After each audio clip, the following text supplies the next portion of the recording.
अम्बेडकर चौक पर अम्बेडकर मूर्ति के नीचे बैठे, क्या वजह है, अब क्या? देखिए, उत्तर प्रदेश सरकार ने दलित बच्चों के लिए राजकीय अनुसूचित जनजाति छात्रावास का निर्माण कराया था।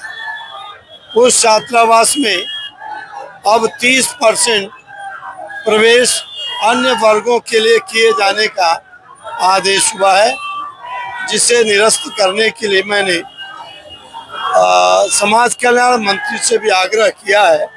वो गंभीरता पूर्वक इस पर विचार कर रहे हैं। मैं अन्याय और अनीति के खिलाफ हूँ, अधर्म के खिलाफ हूँ।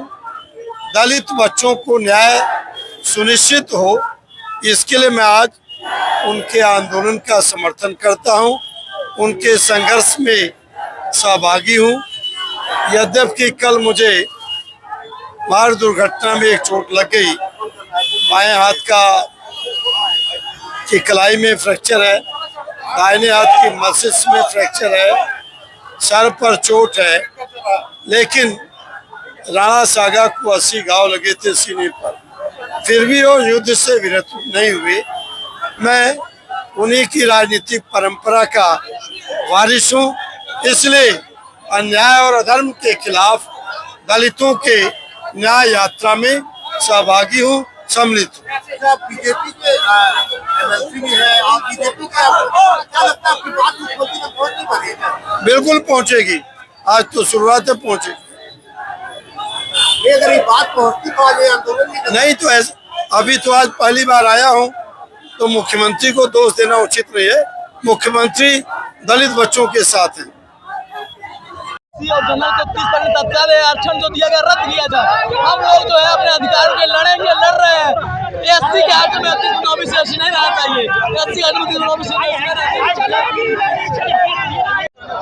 हम यही कहना चाहते हैं सरकार से कि जो 30% आरक्षण है एससीओ के लिए, जो उन्हीं के लिए राजकीय अनुसूचित जातियों के लिए है, भूमिहीन गरीबों के लिए जो छात्रावास है, उसमें अदर के किसी को ना रखा जाए। बल्कि हम मांग करते हैं अगर उनको रखना है तो अलग से हॉस्टल का निर्माण करके उसमें रखें, हमें कोई आपत्ति नहीं है।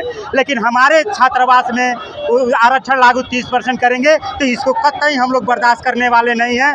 आज यही एक संदेश जा रहा है, आगे की लड़ाई अभी निश्चित नहीं है, लेकिन अनवरत जब तक हमारी मांगें नहीं पूरी हो जाती है, अनवरत इस लड़ाई को जारी रखा जाएगा। जब तक हमारी मांगें पूरी नहीं हो जाती, जब तक सरकार ये नहीं कह देते कि ये इस आरक्षण व्यवस्था को हम पूरी तरह से आपके लिए सुरक्षित करते हैं, तब तक हम इसको हम अपनी मांगे मांगते रहेंगे, लड़ते रहेंगे। ये चाहे हमारी मांगे या न मांगे, लेकिन हम अपनी ये अथाह स्थिति को एकदम दम खम के साथ अपनी आवाज़ लड़ेंगे, कहेंगे और बताएंगे सरकार को कि जब तक हमको 100% अपनी आबादी के हिसाब से और जो भी हमारा आरक्षण है उसको हमारा 100% होना चाहिए, नहीं तो ये संघर्ष जारी रहेगा।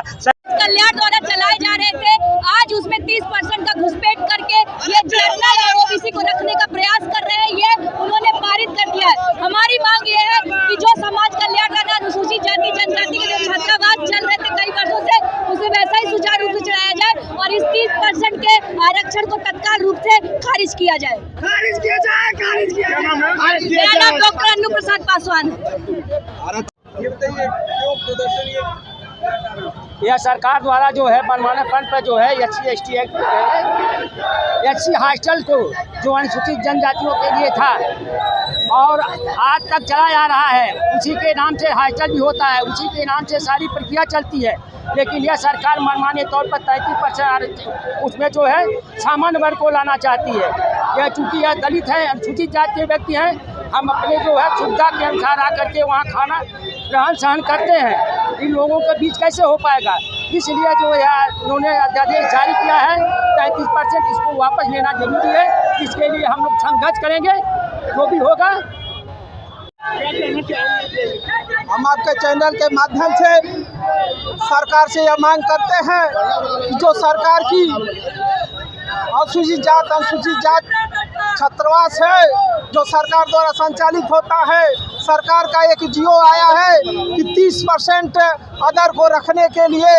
ये जियो जो है पूर्णतः अवैध है, क्योंकि जो अगर 30% की बात की जा रही है वो आर्थिक रूप से बहुत मजबूत है और हमारा समाज दलित शोषित वंचित समाज है जो कम पैसों में वहाँ रह के अपनी पढ़ाई लिखाई करता है।